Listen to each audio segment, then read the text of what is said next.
Hello and welcome to the Lee Schools TV podcast. I'm Adam Wright. Before we get started, real quick, I want to mention and remind everyone to download our district app, the School District of Lee County mobile app. It's new and we're very excited about it. It's available on both Android and iPhone. You can download it for free in the App Store. You can get quick access to individual school information as well as calendars and district-wide news. It's a great resource for parents.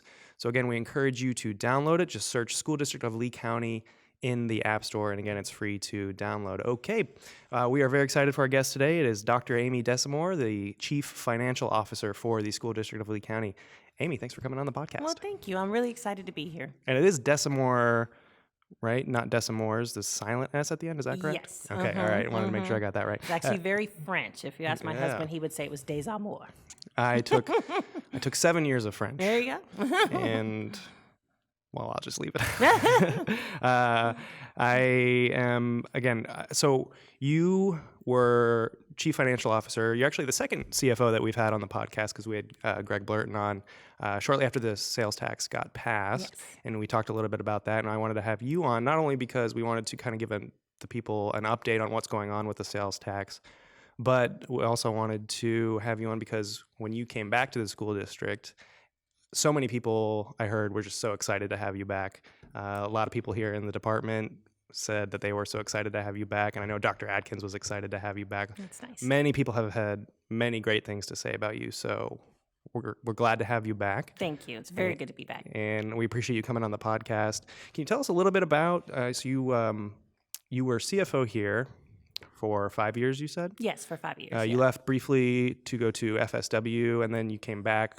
How recently ago was that you came back? It was in May. May. All right. What made you want to come back to the school district of Lee County? Well, I had, been here for 15 years. I mean, the school district was really a work home for me. I missed my family. FSW was a nice place to be.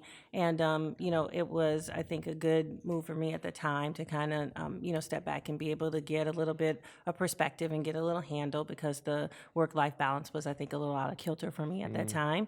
But when the opportunity came to come back, I took it because the school district really is a family to me. I missed my family. I missed the mission and how that mission calls to me.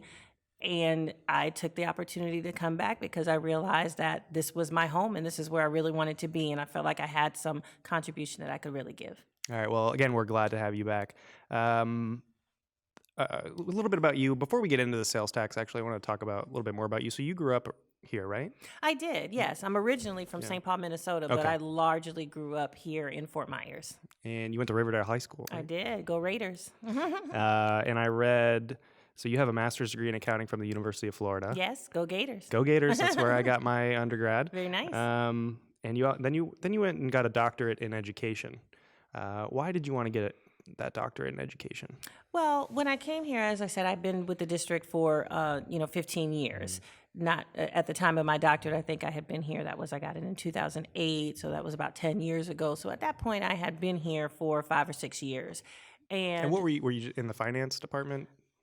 Yes, when I came to the district, I started out as the assistant director in financial accounting, and then moved through different positions, including a director of budget and executive director of business services before moving into the CFO role. So I had done various things within the district financially, and I knew that I had a good financial background and a good understanding of everything finance related to the school district. But I also know that the major mission of the district is education. It is the support of our children, and I felt like it was a very good balance to be able to learn more about the craft and the art of education, to be able to have that inform the background of everything we do financial for the school district, because it is not a business like any other. We are in the business of educating children, which is a very unique and special business, and I felt like I needed to know more about that to help inform the decisions that we make every day. My father is a lifelong educator, and other people in my family are educators as well. And so I have a very high respect for the art and the experience that educators provide us, and I wanted to understand that some more. All right. And so you oversee a budget of, is it 1.5 billion roughly? Is that about it, roughly right? 1.6 billion, yes. 1.6 billion with a B. So that's a huge responsibility. And we just, like I said, last year passed the half-cent sales tax. It was very exciting. Yes. What can you tell me about where we stand right now with the money that we've been collecting, the revenue from that? Do you know how much we've collected so far? Yes, so far since its inception, and even though the referendum was successful in November of 2018, it didn't become effective until January of 2019. So since that point, we've collected about 60 million so far. 60? 60 million, yep.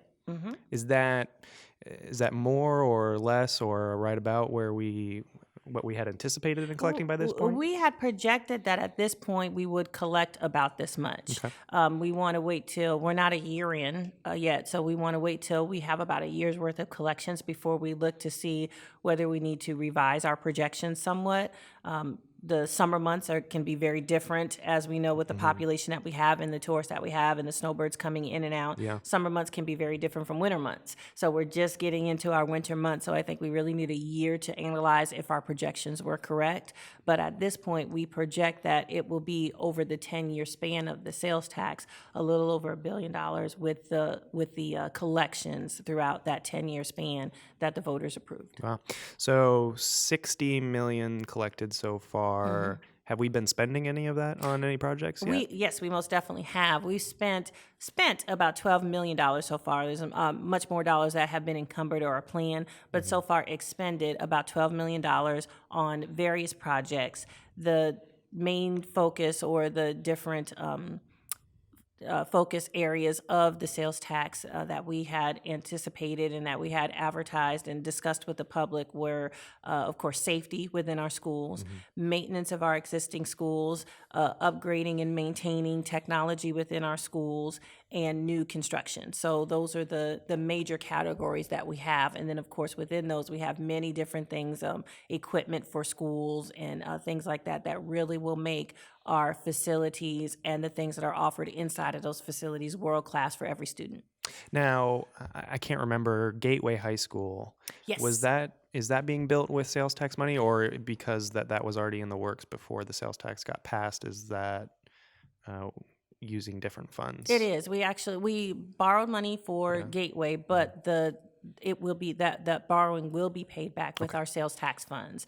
So the new Gateway School is funded at least partially with sales tax. The new Lehigh Senior Edition also funded partially with sales tax. And then we have several new schools that are on the docket, including 2 new schools in the east area, or the east zone, an elementary and a middle school, 2 new schools in the South Zone, an elementary and a middle school, and then 2 rebuilds of existing schools that we plan to utilize our sales tax money to fund.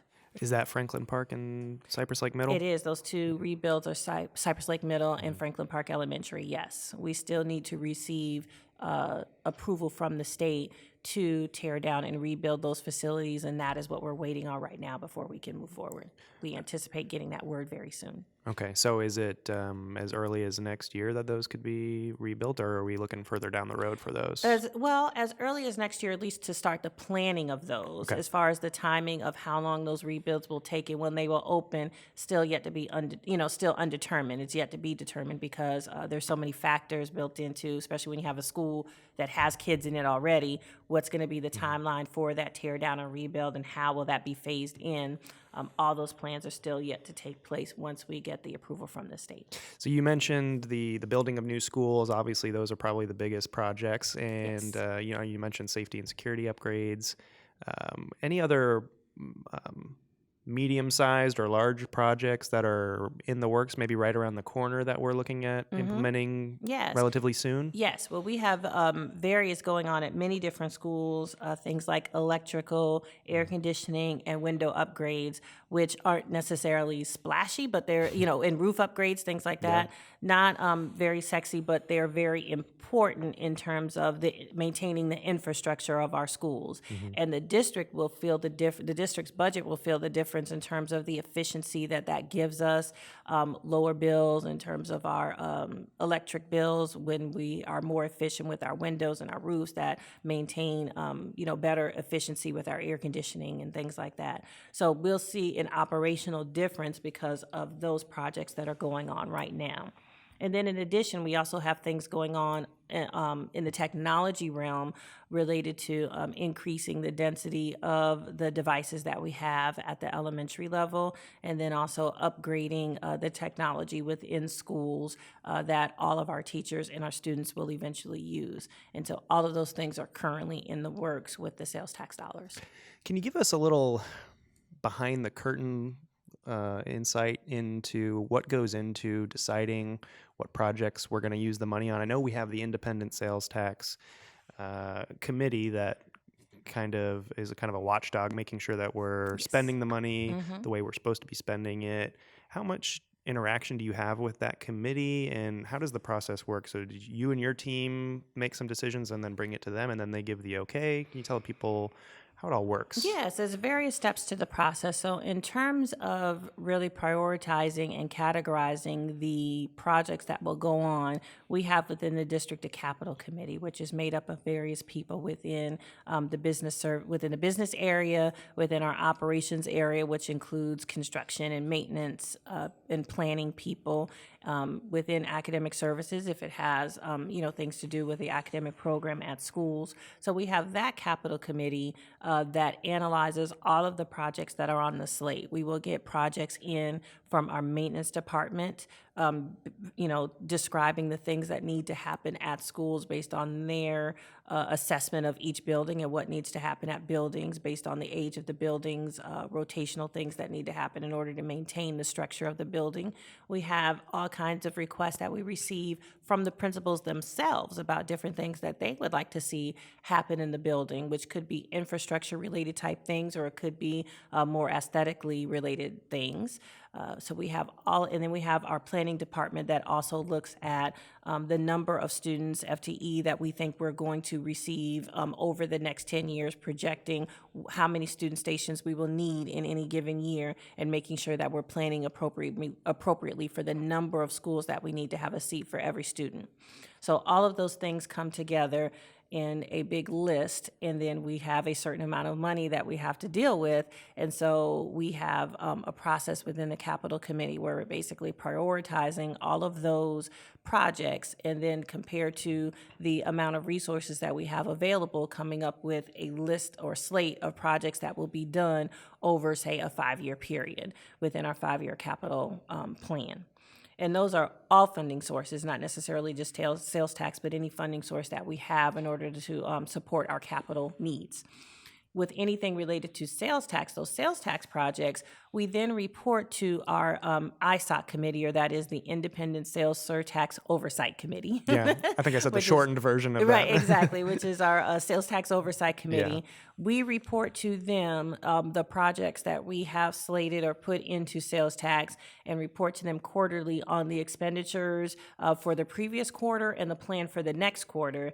And they ask whatever questions they need to ask about that, and then they certify by vote each meeting that yes, the expenditures that have occurred already within sales tax is in line and on par with what we communicated to the voters we would do, and is on that resolution. And then they also have a vote that says, and for the next things that you have planned for the next quarter, we also attest to the fact that it is in line and on par with what you described you would do with those funds. So we want to make sure that we're building as much confidence as we can with the public on how we are utilizing the funds that they have entrusted us with, and making sure that we're addressing the most pressing needs of our district, and really setting ourselves up for the future to make sure that we have world-class facilities for a long time to come. Yeah, and the people that make up this committee, they are volunteers from the community. They don't work for the school district, hence independent, and they're comprised of people from all different backgrounds. I know there's lawyers, there's people in finance, there's people in construction, and I've listened in on a couple of the meetings, and they are very professional, and they ask very good and some hard-hitting questions of some of the staff here at the district to make sure that we're on top of being good stewards of taxpayer dollars. Absolutely, yes. They're all volunteers. They applied to be on the committee, and our board members voted on the the makeup of the committee. We appreciate the time that they put in because they help us to get better at the things that we're doing. This is the first time we've had this, so, right? So we want to make sure that we're making all the right moves. And as I said, building confidence within our public. They're really helping us do that, and they're helping to spread the word as well that there are good things happening here and everybody needs to pay attention.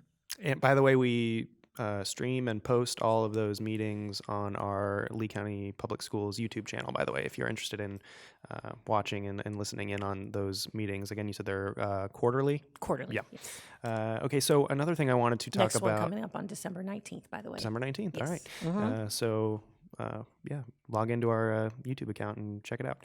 And the other thing I really wanted to talk about was the sales tax dashboard Yes. on our website. That is a way for anybody who's interested in tracking their tax dollars, wanting to know where the money's going. They can go to our website, leeschools.net. Right on our homepage, about halfway down the page, there's a little sales tax dashboard icon. It looks like a pie chart. Yes. You can just click on that, and it brings up, kind of printed it out yes. here. And this is a way for people, it's our way of being transparent, showing everybody where the money's going, how much we've collected versus what was anticipated, and breaking everything down, even by individual schools, right? What the projects are and how much money's being spent on these projects, right? Absolutely. We want people to know exactly what's going on with this new initiative that they were so kind as to entrust us with. So that website is very important to us. It has, at any given point in time, updated each night with what the collections are at that given point in time, how much has it been expended in each of the various categories of the sales tax. So if you want to know how much we spent in our maintenance projects, how much we spent in security, technology, or new construction, that is all there on the website. And as you said, you can actually go to individual schools and see, for whatever school you're interested in, what projects are budgeted now for this year and what has been expended there, if any. So we think it's a great tool to be able to communicate with our public exactly what's going on with those dollars. And we are trying to get the word out as much as we can that this is here for everyone to see the great things that are happening with the dollars that are coming in. And those projects and the numbers and figures, those are constantly being updated, right? Yes. Mm-hmm. So any given time you go in and log on, it'll be pretty up to date. Absolutely. Nightly it is updated. Nightly, every night. Mm-hmm. Okay. So again, just go to leeschools.net. Right on the homepage, the sales tax dashboard icon looks like a pie chart. Anything else sales tax related that you want to talk about? We continue to be grateful and thankful to the public for entrusting us with these dollars. We are very excited about the fact that we have this great opportunity over the next 10 years to really put a significant investment into infrastructure, into all of our facilities throughout the district, and into education for kids. So we are very excited about that. We'll continue to get the word out. We'll continue to refine our processes, continue to do great projects, and continue to be able to communicate with you and the public as to what's going on with that. So we're grateful. Having this revenue, how much easier has it made your job? Not that that's why we did it in the first place, but I'm sure it's helped. Mm-hmm. Well, it would have been more difficult. Your Yes. job would have been more difficult if we Yes. didn't have it. Yes, it certainly has helped because for many years before this, I mean, the sales tax vote was the culmination of various years, at least 5 years of discussing our situation within Capitol and the fact that we really needed money to be able to properly maintain all of the facilities that we had in the district. I mean, 94,000 students across the district. We're the 9th largest in the state, the 32nd largest in the nation. And growing. And growing every year. This is a very large machine and a very large business that runs every day. And it takes money to maintain all of the facilities in a way that we want all of our buildings to be equitable and be world-class facilities that our students walk into every day. So knowing that we have this additional source of revenue to be able to accomplish those things for kids, I mean, it really is generational. The things that we're doing now will set the stage for the next several generation of kids, which is a very exciting thing to know that we have this whole community has had such a big part of the success in the education of not only these kids that are here today, but the kids that will be here 20 years from now. That's just an exciting thing to be a part of. Yeah.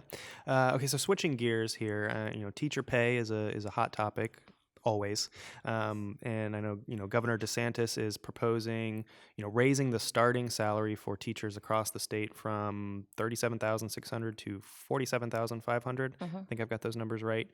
Opinions aside, you're the CFO. If that passes and minimum teacher salaries go up that much, what does that mean for you as CFO and the budget? Where being naive about everything that you do, if that goes into effect, what would that mean for you and the budget?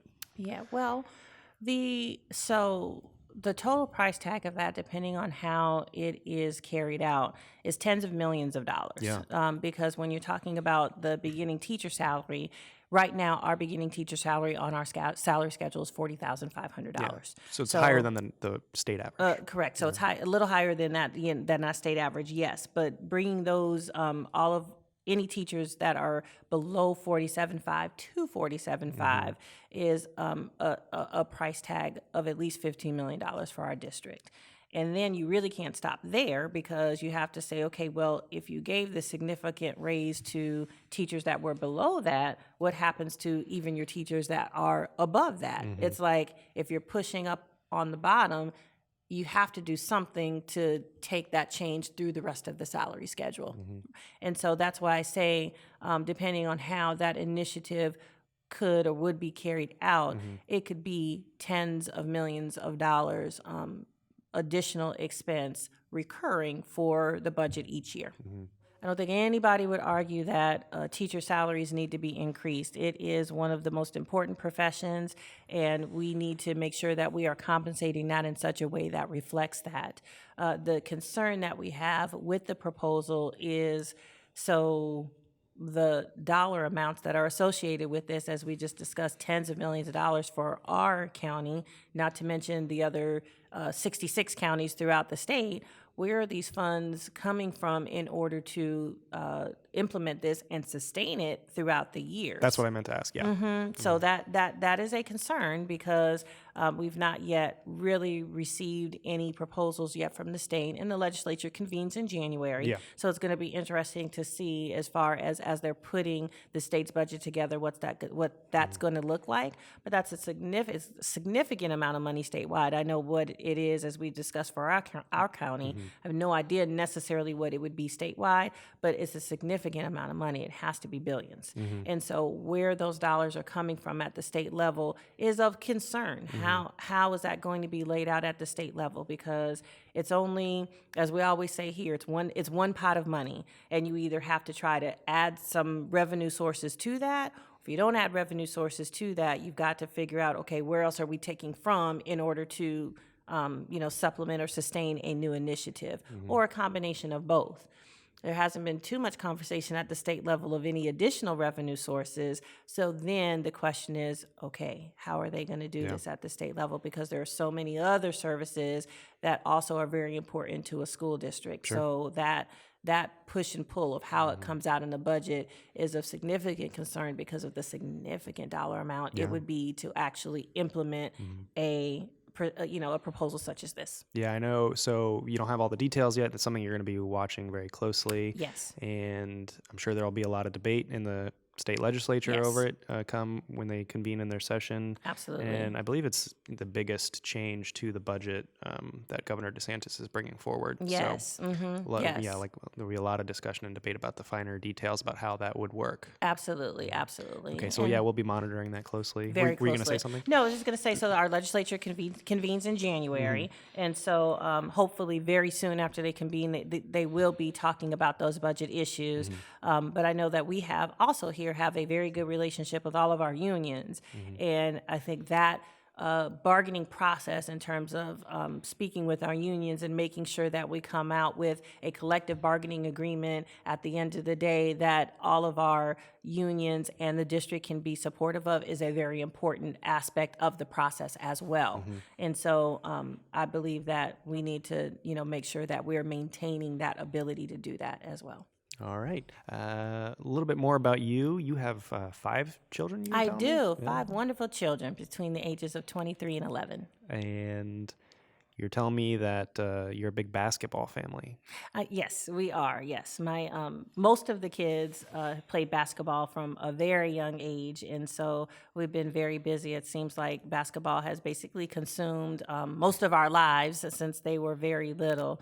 And they've all had a pretty good history of what they've done. My oldest daughter played all throughout for Lee County and was part of that first girls basketball championship that was at Dunbar High School in 2012. Cool. She played at the collegiate level in Division I for her whole undergraduate career. My younger daughter What school? At Lamar University. That's in Beaumont, Texas. I worked in Beaumont for 2 years. Did you really? Yeah. Yeah, she I played know it for well. Lamar. She played Yeah. for Lamar. Cool. Yeah. She was Southland Conference Freshman of the Year when she was there as well. Wow. My other daughter also played. She played at Lehigh Senior for all her 4 years. It was a very successful girls basketball team as well. And then my son currently plays at Lehigh Senior.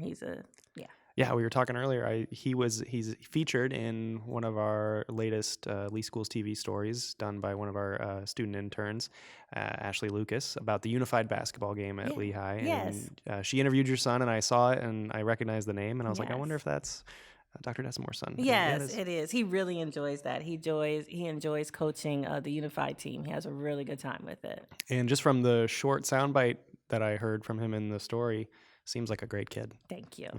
Yeah. Okay, what is your favorite book? My favorite book. You know, the one that comes to mind for me is one that I just read a long time ago, and I feel like it sparked just my whole love of reading, or at least what I had at that time in school. So A Wrinkle in Time was when I remember when I read that in 3rd grade, I was like, this book, it was just this whole fantastical and the whole traveling to another dimension and all of that. It just kind of sparked a love of reading for me. I think it just strikes me as the first book that I remember that I thought, this is phenomenal and amazing. That's one of those books that I've never read, but I remember a lot of kids I knew growing up read it and really liked it. Yes. And I think maybe some teachers had their students read it in class, but Yes. I didn't have that. Yes. One of those teachers that had us read it. I know a movie recently came out. It did. Did you see the movie? I did. I saw the movie. What'd you think? Yes. I know the book is always better, normally. Book's always better. It's got a lot more detail, but yeah. you know, the movie was okay, but the book was, yeah. All right. My kids recently got me like the whole Game of Thrones book series as well. Ooh. And so, Are you a fan of the show? I was a big fan of the show. Yeah. So, but I was looking at each one of those books that look like a whole dictionary by themselves, Yeah. and I thought, okay, maybe I'm going to dig in over Christmas break. See, I was a big fan of the show too, Yes. and I've thought about reading the books, but it's hard for me to, once I've seen a movie or a show Yes. based on something, to get into a book. I did that. I saw the Girl with the Dragon Tattoo, the movie, and then I read the book after I saw the movie, and I didn't find the book that interesting because I knew everything that was going to happen. Anyway, I can't believe the books ended like the series did. I don't know what you feel about the ending of the series, but I was like, I'm not a fan.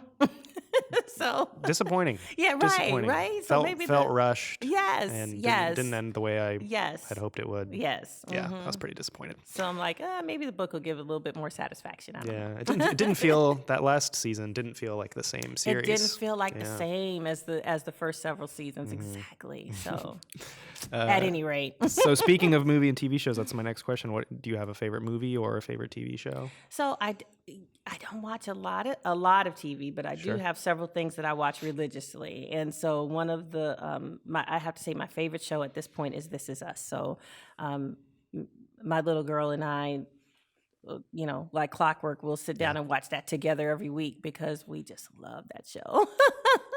I started watching it with my wife. I got about 2 or 3 episodes in, and for some reason didn't go with you, huh? Sorry. Yeah. Okay. Give it another try. Okay, I think maybe I will. Do you have a favorite song or singer or artist? I listen to a lot of stuff. I'm just, I grew up a big hip hop fan, so I continue to love hip hop and R&B and rock, and so I just kind of listen to a little bit of everything. Yeah. I mean, some of my favorites, I love Tupac, Imagine Dragons are a good one. I love those guys too. Stevie Wonder, New Edition. So I kind of listen to just about everything, but I'm loving right now my little feel-good song. So, anything Lizzo that comes on, I'm turning that up.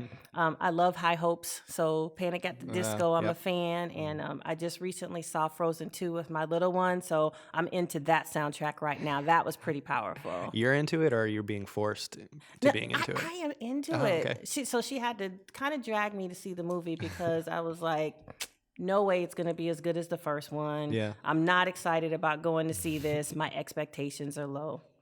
My bad. Disney is undefeated. I was just like, you know what? This was a great movie. I might have liked it as much as I did the first one. So, and the soundtrack is really good. Cool. And actually, Panic at the Disco does a remake of one of the big songs in the movie. So that was, nice. that was good for me too. So. Okay. What was your favorite subject in school growing up? Well, math. Yeah. I got to go there. I could have guessed. Yeah. I love my numbers. They're the same no matter what. It's always either, right or it's wrong. And so I like that. So math, I had to say, was my favorite subject. Do you remember how old you were, or when you first, kind of realized that you really liked numbers and math? I mean, I think now, hey, there's a lot of people that are out there much better with, the high level calc 2, 3 and the theoretical stuff than I am. But I just always kind of liked it. I just always kind of dug in and got into it, and where other people, sometimes other classmates would kind of struggle. I was just like, okay, I get this. This isn't, I'm not struggling here. Let me help you. So I was able to kind of help other people with that. And I just always kind of liked it from the beginning. Yeah. Although, English wasn't bad either. I like to write. Yeah. So that was good too. What did you like to write? Just basically anything. I felt like I could, was pretty good at explaining things in words, right? So it's not like I was a very creative writer, like Gotcha. I wrote stories or anything like that. But no poetry. No poetry. I'm not really a poet, although I love my poets. All my hip hop friends, so I love my poets, but I'm not necessarily a poet.